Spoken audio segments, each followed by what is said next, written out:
I've noticed that inputs are everything for creativity. When I was on mainstream YouTube watching AI news, my creativity tanked. I started spewing AI takes. It was horrible, horrible.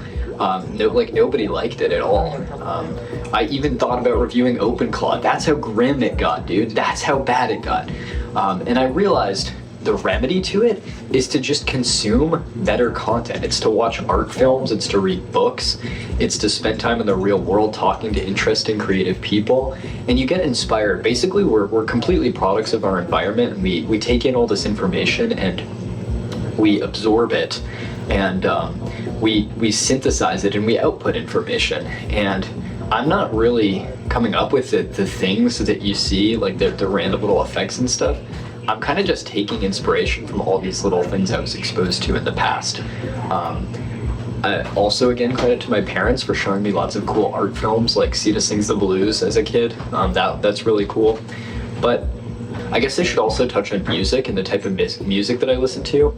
So I was kind of big, I tried to check out all the mainstream music, and there's some pretty bad mainstream music in terms of like, it's catchy, but it really, I don't know, it kind of infects your mind with like not good ideas. It's kind of yucky. And so what I started doing recently is listening to musicals, particularly Hamilton, because I relate to his kind of entrepreneurial American dream spirit. There's a lot of good wisdom in there about like leadership and working together as a team and like believing in shared goals. And all of those founding fathers were real Renaissance men. They had some outdated beliefs, sure, but I respect them. Another one is Jesus Christ Superstar. My dad put me onto that, which is like tells the story of Jesus, and I think that's really good because I don't have time right now to do a Bible book club. It'll be later in the summer that happens, but it gives like a great, very catchy foundation of the Jesus story, who the characters were. It paints the picture in a way that you can see like why certain characters did what they did, and plus it's like combined with it's like a rock opera. It's a one-of-a-kind piece of art. I also really like both Mean Girls and Heathers because they really open your eyes to a lot of the like dynamics that popular girls kind of embody, and I have a vested interest in popular girls for content reasons. And so like, yeah, it's a bit of a, and they're all really catchy too. Musical composers seem to be much better at writing things than I don't know. So I wanted to this is a complete tangent, but I wanted to tie it in because I thought it was really funny. I've noticed in my many more interactions with people, often a phenomenon you'll get is someone who has a certain character feature that they're a little bit ashamed of or is a little bit closeted, will lash out at someone who they perceive as fairly similar to them. I've seen this occur again and again for all different personality traits and features, but it happens pretty commonly that like a person who's gay will like kind of say something kind of homophobic to another kind of more out gay person. And I'm not saying this is true across the board, I've just seen it many times, and I thought that is very interesting because it might explain why musicals have like a connotation for being gay. Like I know a lot of friends that do theater, some of them are gay, and some of them are like a little bit, you know, their personalities are a little bit flamboyant, and there's nothing wrong with that, but maybe more like reserved gay people like feel a little bit insecure about that, so they kind of have perpetuated this like, oh, that's gay.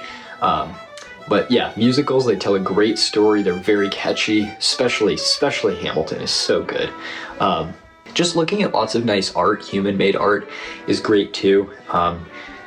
Yeah, it's really inputs are everything, and reading like a hard science textbook as well, kind of, it's cool to have like an artistic thing, an artistic inspiration, and like a hard science inspiration, like to study math or to study distributed systems or chemistry or anything like that, and also then enjoy some art, go to an art gallery, have something to inspire your creative side.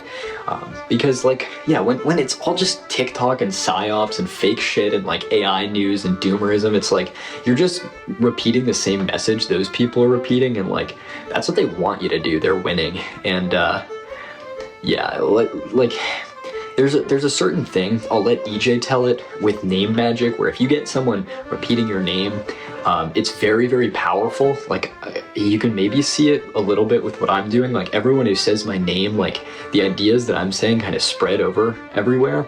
And if you think about how much we talk about people, it's like, why do they even get name share? Why does the child rapist in government even get name share?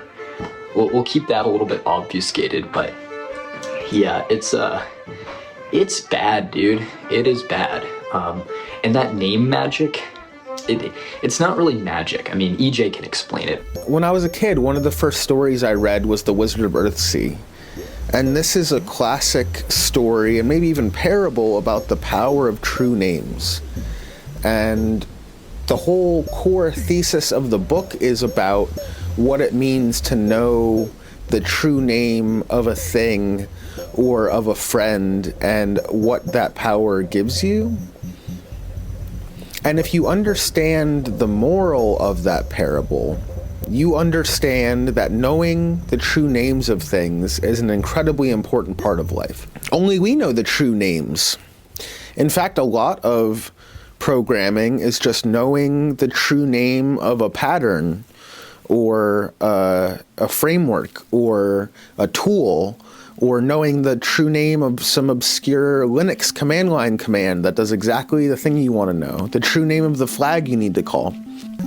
True names and knowing the names of things gives you power over them, not in like a cheesy metaphysical way, but mostly in a really practical, pragmatic way. Knowing the name of a thing lets you look up more information about it. It lets you talk to other people about it. It lets you ask questions about that thing, or, conjure that thing in other people or AI's brains, right? And that's a power not to be underestimated, I think.